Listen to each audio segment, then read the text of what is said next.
आखिर कब से शुरू हुई हरियाली तीज? 2026 में कब है?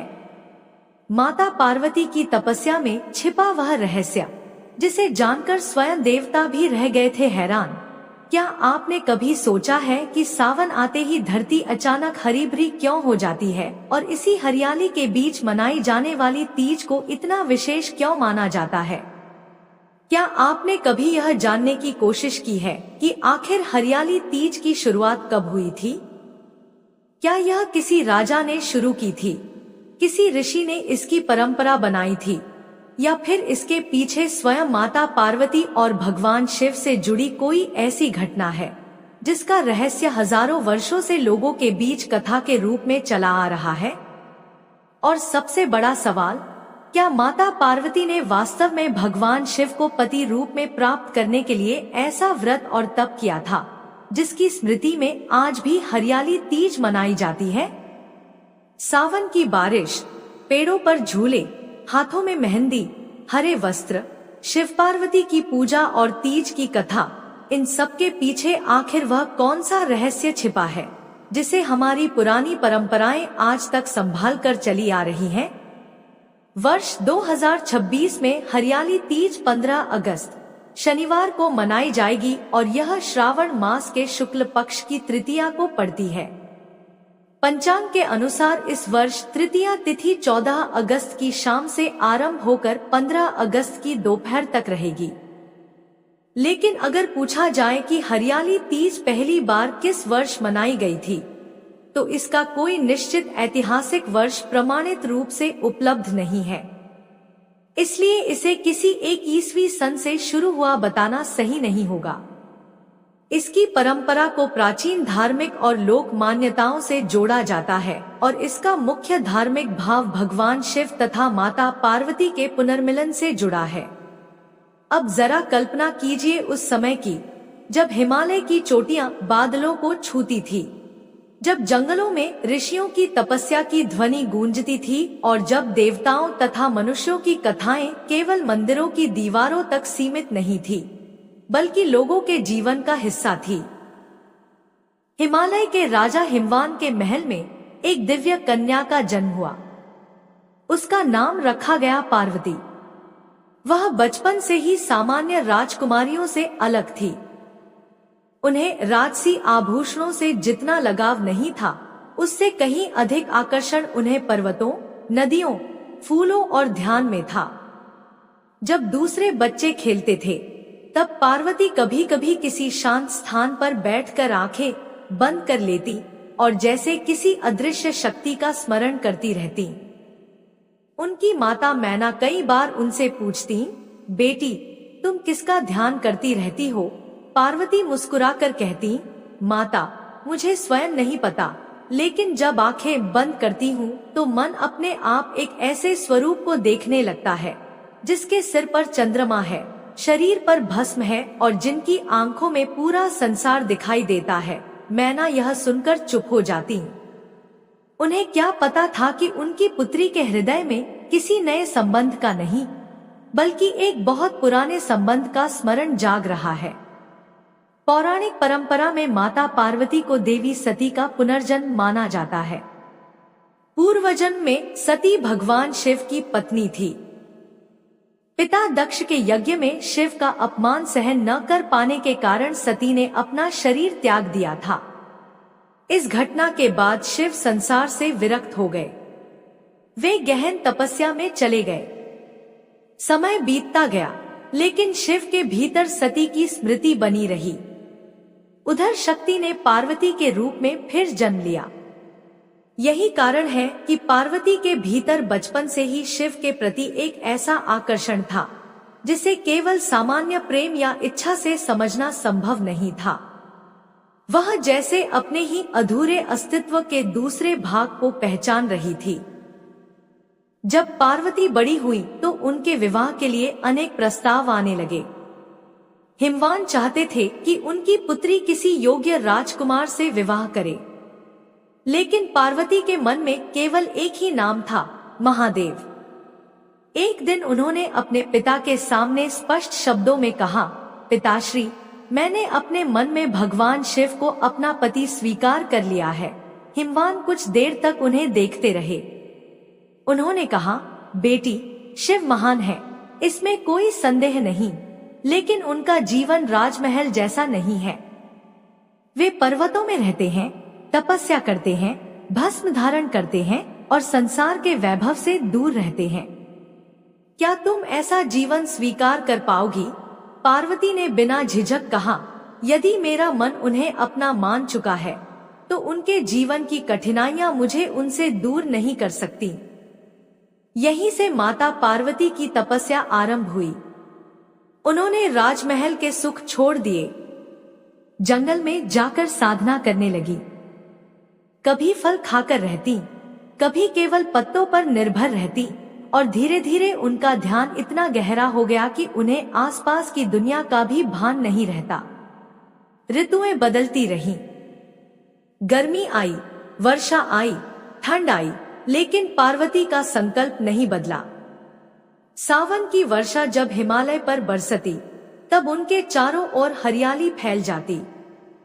पेड़ों पर नई पत्तियां निकलती, नदियां भर जाती और पूरा वन जैसे जीवन से भर उठता। लेकिन उस हरियाली के बीच एक साध्वी जैसी राजकुमारी अपने भीतर के एक लक्ष्य पर अडिग बैठी रहती।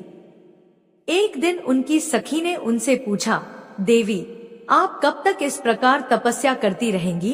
पार्वती ने कहा, जब तक मेरे भीतर का संकल्प सत्य सिद्ध नहीं हो जाता। सखी ने फिर पूछा, अगर शिव ने आपको स्वीकार नहीं किया तो? पार्वती कुछ क्षण मौन रही, फिर बोली, मेरी भक्ति कोई सौदा नहीं है। मैं यह नहीं कहती कि मैं तप करूंगी और बदले में मुझे शिव ही मिले। मैं केवल इतना जानती हूँ कि मेरे मन ने उन्हें अपना माना है, इसलिए मैं अपने मन की सच्चाई से पीछे नहीं हटूंगी। यही बात इस कथा को रहस्यमयी बनाती है, क्योंकि पार्वती की परीक्षा केवल व्रत रखने की नहीं थी, उनकी परीक्षा उनके अपने मन की थी। क्या वह परिणाम न मिलने पर भी अपने विश्वास पर कायम रहेंगी? क्या वह संसार के वैभव के सामने अपनी साधना छोड़ देंगी? क्या वह तब भी शिव को स्वीकार करेंगी जब लोग उनके निर्णय का उपहास करेंगे? और क्या वह तब भी अपने संकल्प पर अडिग रहेंगी जब उन्हें लगेगा कि शायद शिव उन्हें कभी स्वीकार नहीं करेंगे? एक रात सावन के घने बादल हिमालय पर छा गए। वर्षा इतनी तेज हुई कि पूरा जंगल अंधकार में डूब गया। पार्वती एक चट्टान के पास ध्यान कर रही थी। उनकी सखी ने कहा, देवी, आज रात यहाँ रहना सुरक्षित नहीं है। पार्वती ने कहा, भय बाहर नहीं, मन में होता है। यदि मन स्थिर है तो अंधकार भी मार्ग दिखा देता है। तभी अचानक बिजली चमकी। कुछ दूरी पर एक विशाल वृक्ष गिर पड़ा। सखी डरकर पार्वती के पास आ गई। उसी समय उन्हें किसी के कदमों की आवाज सुनाई दी। कदम धीरे धीरे उनकी ओर बढ़ रहे थे। पार्वती ने आंखें खोली। सामने एक वृद्ध साधु खड़ा था। उसने पूछा, कन्या, तुम इतनी कठिन तपस्या क्यों कर रही हो? पार्वती ने उत्तर दिया, भगवान शिव को पति रूप में प्राप्त करने के लिए। साधु हंसा और बोला, क्या तुम्हें पता है कि शिव कौन है? वे भस्म लगाते हैं, सर्प धारण करते हैं, श्मशान में रहते हैं। क्या तुम्हें राजमहल के सुख छोड़कर ऐसा जीवन स्वीकार करना है? पार्वती ने शांत स्वर में कहा, हाँ। साधु ने कहा, यदि तुम्हें राजसी वैभव मिल सकता हो तो? मुझे नहीं चाहिए।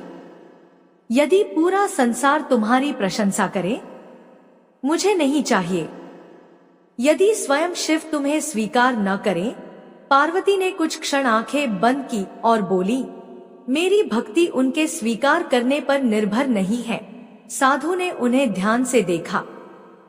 फिर उसने कहा, यदि मैं कहूं कि शिव तुम्हारे योग्य नहीं है? पार्वती मुस्कुराई। उन्होंने कहा, महादेव के योग्य होने या न होने का निर्णय संसार नहीं करेगा। मेरे लिए उनका स्वरूप ही सत्य है। इतना सुनते ही साधु के चारों ओर प्रकाश फैलने लगा। वृद्ध शरीर बदलने लगा।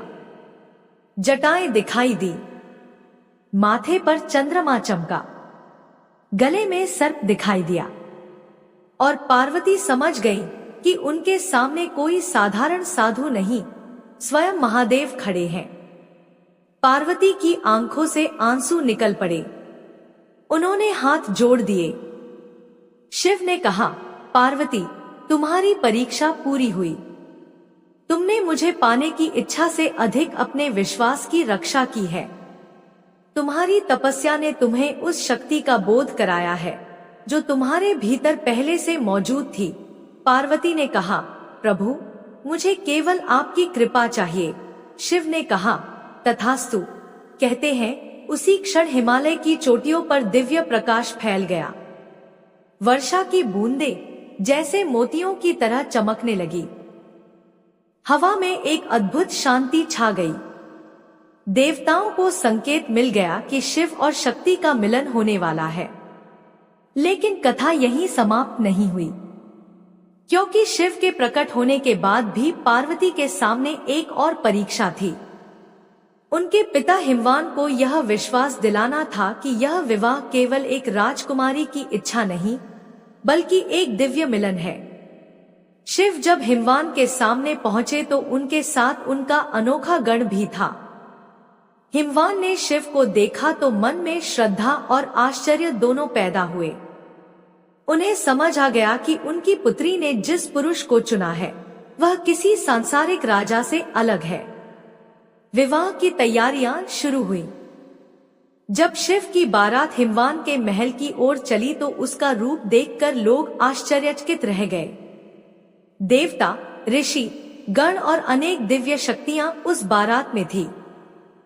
रानी मैना ने बारात देखी तो पहले भयभीत हो गई, लेकिन जब उन्होंने शिव के मुख पर करुणा देखी तो उनके मन का भय धीरे धीरे समाप्त हो गया। विवाह हुआ। शिव और पार्वती एक हो गए और तभी देवताओं ने कहा, आज शिव और शक्ति का पुनर्मिलन हुआ है। यहीं से इस कथा का सबसे बड़ा रहस्य सामने आता है। शिव और शक्ति का मिलन केवल पति पत्नी के रूप में नहीं देखा जाता। भारतीय आध्यात्मिक परंपरा में शिव को चेतना और शक्ति को ऊर्जा का प्रतीक माना जाता है। चेतना और ऊर्जा के बिना सृष्टि का संतुलन संभव नहीं। इसलिए शिव पार्वती का मिलन संसार के संतुलन का प्रतीक भी माना जाता है। अब सवाल था, इस घटना की स्मृति कैसे बनी रहे। समय बीतता गया। ऋषियों और साधकों ने शिव पार्वती की कथा लोगों को सुनानी शुरू की। सावन का मौसम आया, धरती हरी हुई, वर्षा ने प्रकृति को नया जीवन दिया और इसी मौसम की तृतीया को शिव पार्वती के मिलन की स्मृति से जुड़ी पूजा और उत्सव की परंपरा अनेक क्षेत्रों में विकसित होती गई। यही कारण है कि हरियाली तीज को शिव और पार्वती के पुनर्मिलन का पर्व माना जाता है। यह पर्व सावन के शुक्ल पक्ष की तृतीया को मनाया जाता है। हरियाली तीज का कोई एक प्रमाणित ऐतिहासिक आरंभ वर्ष नहीं बताया जा सकता। इसे प्राचीन धार्मिक और लोक परंपरा के रूप में समझना अधिक उचित है। इसलिए यदि कोई कहे कि यह पर्व ठीक अमुक वर्ष से शुरू हुआ था, तो ऐसी बात को प्रमाणित इतिहास मानने से पहले सावधानी रखनी चाहिए। धार्मिक कथा और ऐतिहासिक प्रमाण दोनों अलग चीजें हैं। सावन में प्रकृति की हरियाली के कारण इसका नाम हरियाली तीज पड़ा माना जाता है। इसे श्रावणी तीज और छोटी तीज भी कहा जाता है। उत्तर भारत के अनेक राज्यों में यह पर्व विशेष उत्साह से मनाया जाता है। इस दिन महिलाओं द्वारा हरे वस्त्र पहनने, चूड़ियां पहनने, मेहंदी लगाने, झूले झूलने और तीज के लोकगीत गाने की परंपरा कई क्षेत्रों में देखने को मिलती है।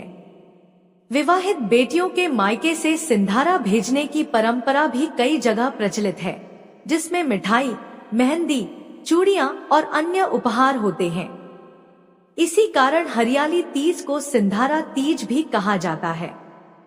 लेकिन अब कथा का एक ऐसा रहस्य आता है जिसे सुनकर दादी ने अपनी पोती से कहा था, तीज का सबसे बड़ा रहस्य व्रत नहीं है।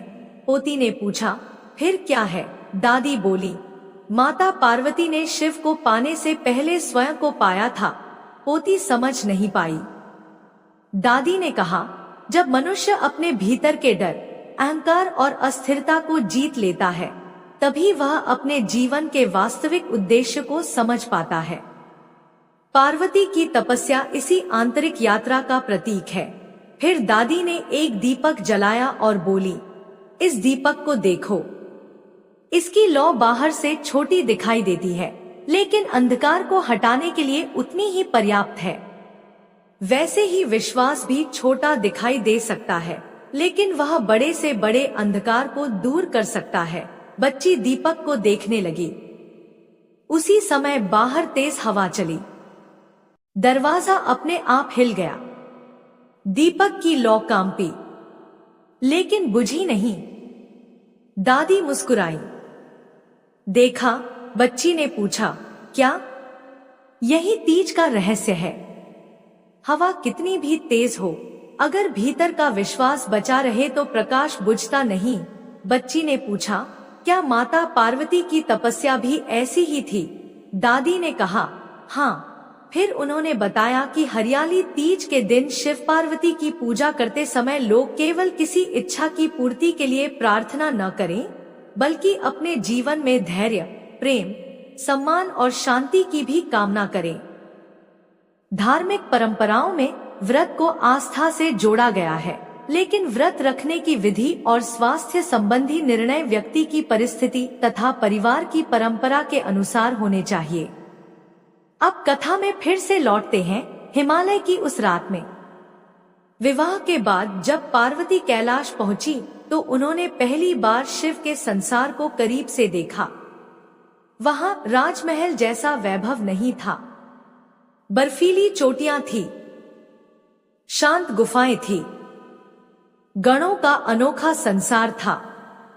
लेकिन पार्वती ने वहां एक ऐसी चीज देखी जो राजमहल में नहीं थी, पूर्ण स्वतंत्रता।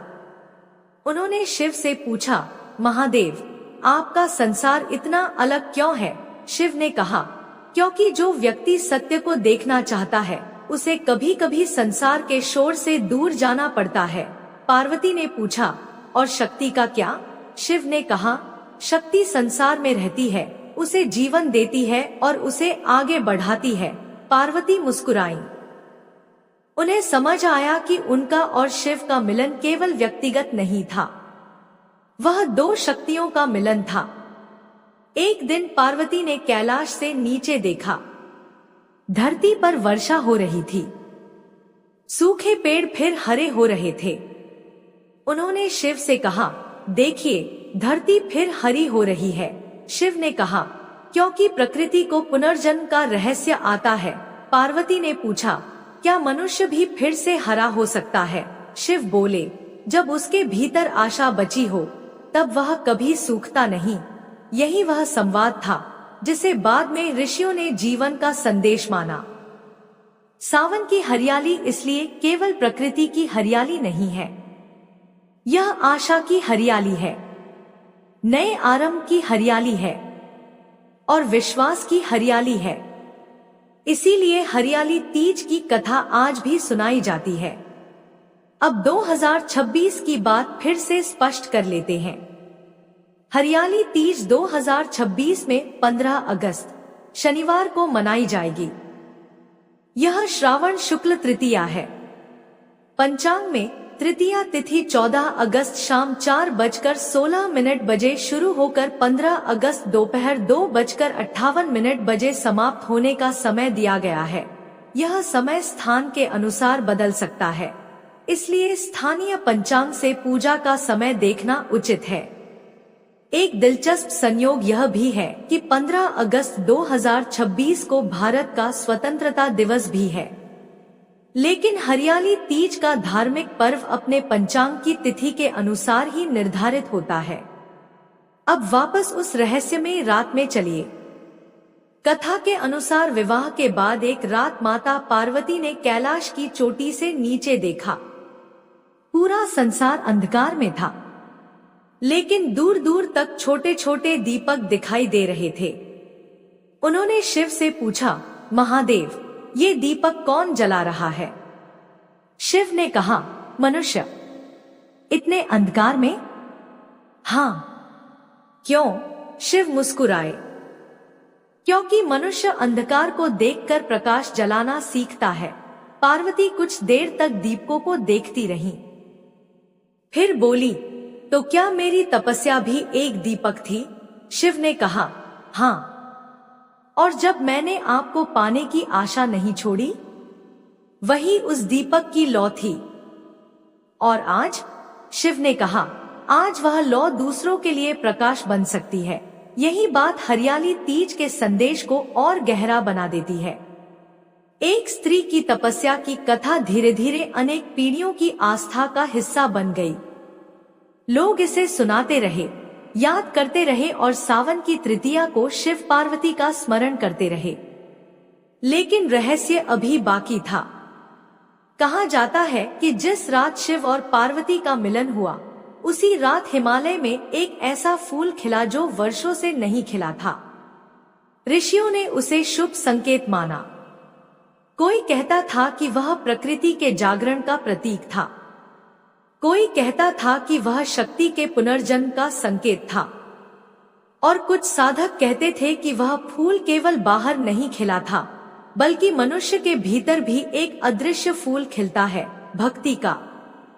इस फूल का कोई ऐतिहासिक प्रमाण नहीं है, यह कथा का रहस्यमय लोक प्रतीक है।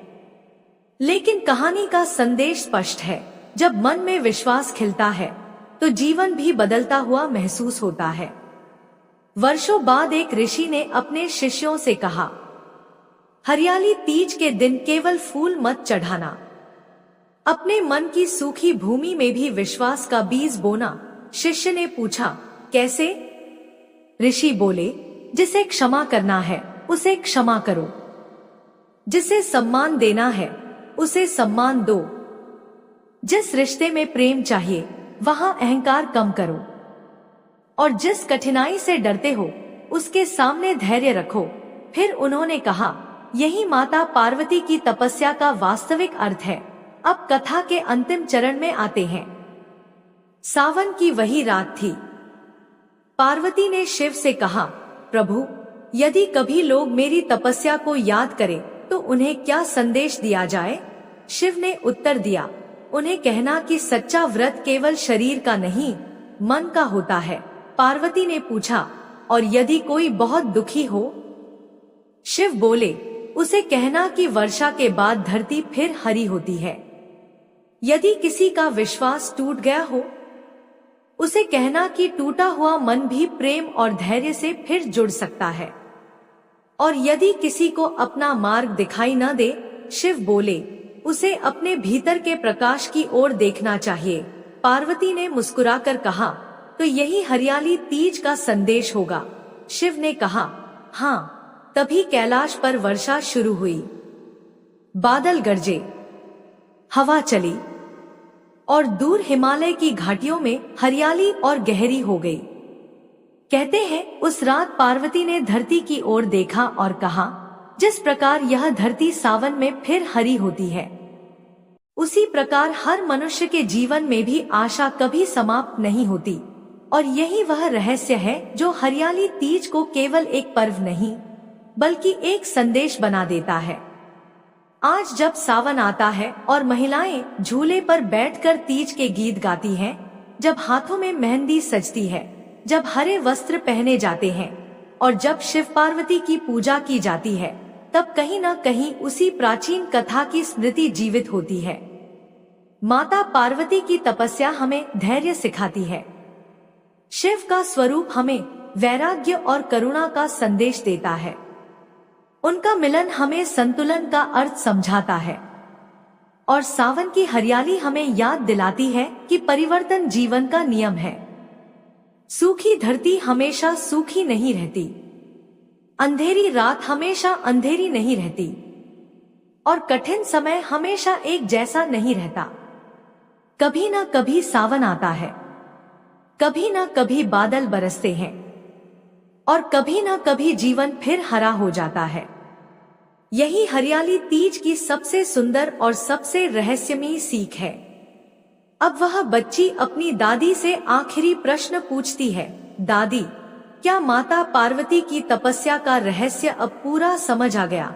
दादी कुछ देर चुप रहती है, फिर मुस्कुराकर कहती है, नहीं बेटी, क्योंकि शिव और शक्ति की कथा में कोई एक रहस्य नहीं होता, हर युग उसका नया अर्थ खोजता है। तो सबसे बड़ा रहस्य क्या है? दादी दीपक की लौ की ओर देखकर कहती है, सबसे बड़ा रहस्य यह है कि माता पार्वती शिव को खोजने जंगल गई थी, लेकिन लौटकर उन्हें पता चला कि जिस शक्ति की वह खोज कर रही थी वह शक्ति उनके भीतर ही थी। बच्ची चुप हो जाती है। बाहर बारिश फिर शुरू हो जाती है। पेड़ों की पत्तियों पर बूंदें चमकने लगती हैं।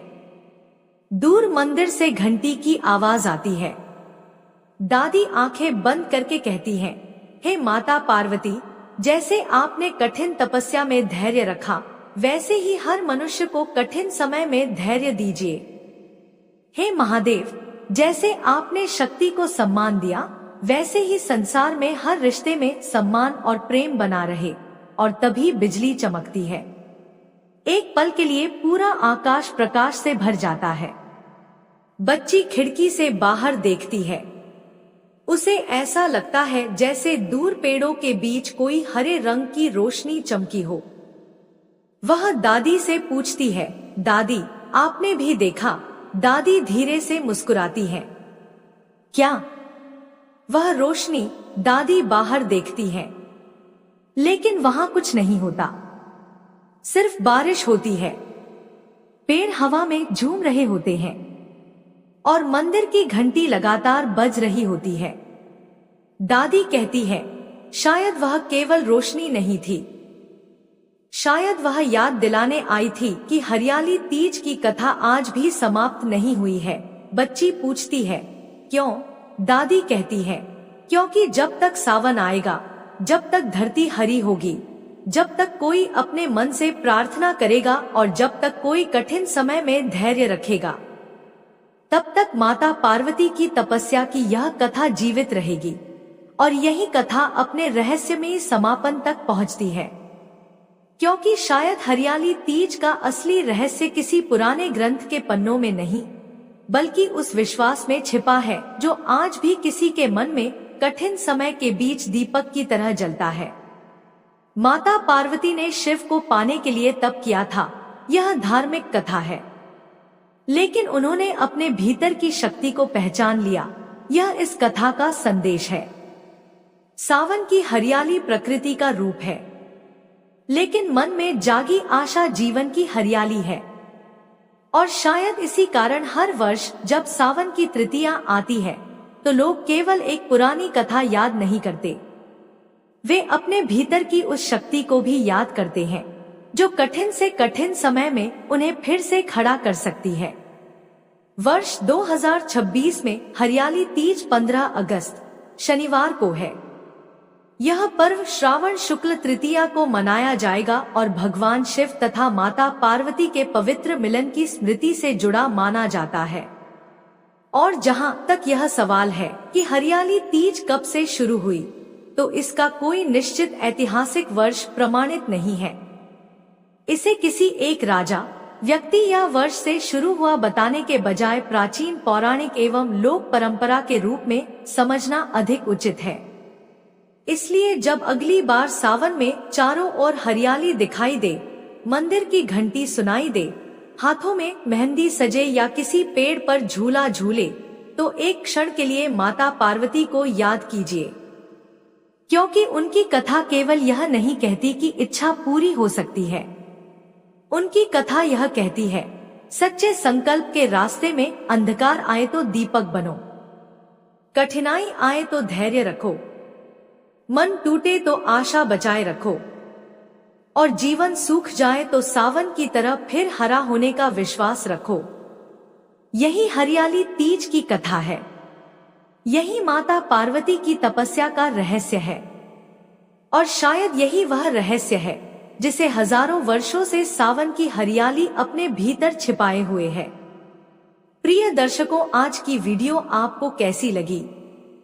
आशा करते हैं कि आज की वीडियो आपको जरूर पसंद आई होगी। दोस्तों, आज की वीडियो आपको पसंद आई हो तो वीडियो को लाइक करें और कमेंट में हर हर महादेव अवश्य लिखें। और ऐसी ही रहस्यमयी वीडियो देखने के लिए हमारे चैनल भक्तिफ्लो 51 को सब्सक्राइब करके बेल आइकन अवश्य दबाएं, ताकि ऐसी ही रहस्यमयी वीडियो आपके पास सबसे पहले पहुंच सके। हर हर महादेव। धन्यवाद।